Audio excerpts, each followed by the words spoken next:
And tonight here, what Ian Pannell and our team discovered at a children's hospital in Kyiv. Young patients hiding underground for their own safety. Ian Pannell leading us off again tonight from Kyiv.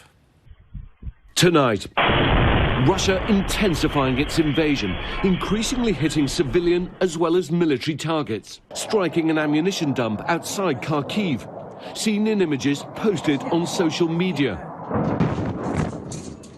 And a battle now raging for control of the country's second largest city. Once again, Russia hitting civilian sites, striking the city's university. Over 2,000 people have been killed throughout the country since the Russian invasion began a week ago, according to Ukrainian officials. These aren't military targets. They are places where civilians work and families live. This is shameful. And Russia revealing its losses for the first time. Tonight saying at least 498 of its soldiers have died and nearly 1,600 have been injured. Ukrainian officials say the real number is much higher. Western intelligence sources say Russia appears to have surrounded 5 major Ukrainian cities, including Kharkiv. There are multiple reports that the Russians have taken Kherson in the south, which, if confirmed, would be the largest Ukrainian city to fall. But the Pentagon today saying that the massive Russian convoy bearing down on Kyiv appears to have ground to a halt about 70 miles north of the capital. The northern push by the Russians down towards the south, towards Kyiv, remains stalled. Pentagon officials say they believe stiff Ukrainian resistance, including attacks on advancing Russian columns, have combined with shortages of food and fuel to halt the convoy, at least for the time being. Meanwhile, Ukraine's sending a delegation to meet with the Russians today for a second round of talks. But hopes of a breakthrough are low. And on the ground, Ukrainian defiance of the Russian occupation is growing. Videos circulating online show hundreds of people blocking the road to the country's largest nuclear facility located in the south. Plant officials denying claims by Russia that its troops now control the facility. But the Russians do control Chernobyl. And the UN's nuclear watchdog groups are raising the alarm that for the first time, nuclear facilities are caught in the middle of a modern military conflict. President Biden today saying they're monitoring Russian tactics for possible war crimes. Russia is intentionally targeting civilian areas. There are over 2,000 civilian deaths. There they are. Thank you.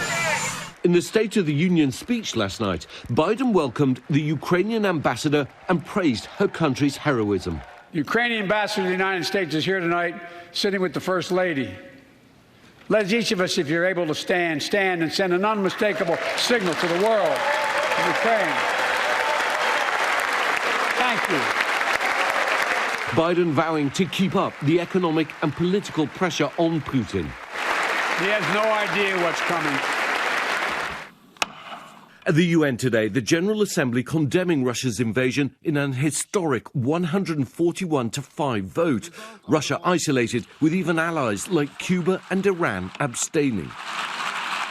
UN officials now say the fighting's forced more than 1 million refugees from the country and predict many more are likely to leave as the Russian onslaught continues. The Kremlin claims it'll allow citizens to flee besieged cities, including Kyiv.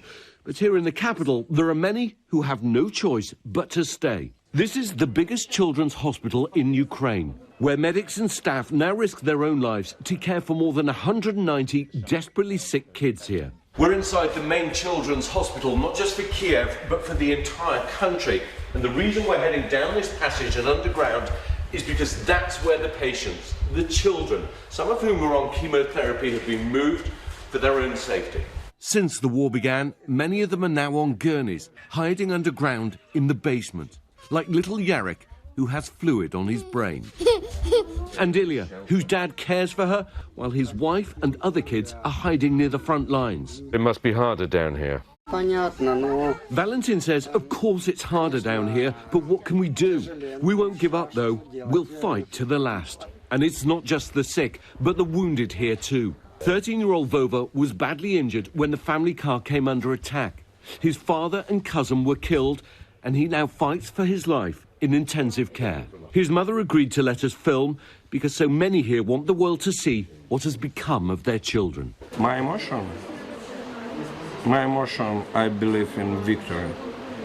I believe in maybe in future, tomorrow, maybe next week or next month, I see some in our clinic.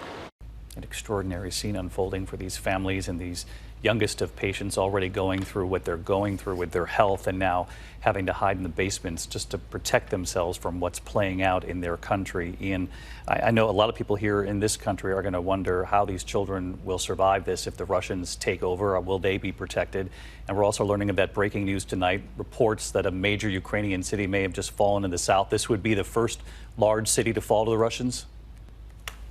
Yeah, that's right, David. I mean, the situation in the hospital is heartbreaking. I mean, some of the babies who needed bone marrow transplants have been taken successfully across the border into Poland. And as I'm talking to you, you can hear what's happening in the city. Here in Kiev, some of the other children, of course, are listening to that sound of the bombardment. They're hiding in the basement. They're fearful that the war's coming to us.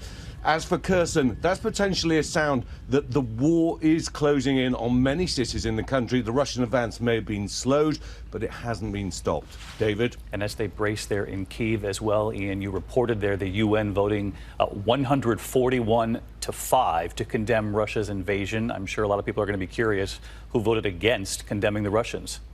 Yeah, pretty overwhelming condemnation of Russia. There were even some traditional allies abstaining along with India and China. But it's a fairly motley crew of nations who stood side to side with Russia. Just 4 countries, Syria, North Korea, Belarus and Eritrea. Most of them, as Russia is now becoming, pariah nations. David? All right, Ian Pannell leading off our coverage. Ian, please, you and the team stay safe tonight in Kyiv.